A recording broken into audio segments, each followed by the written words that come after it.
today is the day before I actually paint a car for the first time.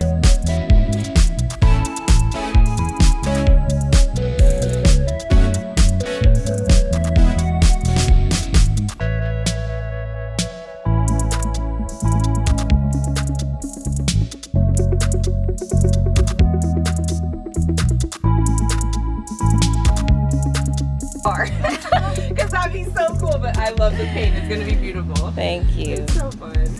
And like I actually was the one who put Tiffany and her mom in. I was like, Tiffany, they're looking for a car.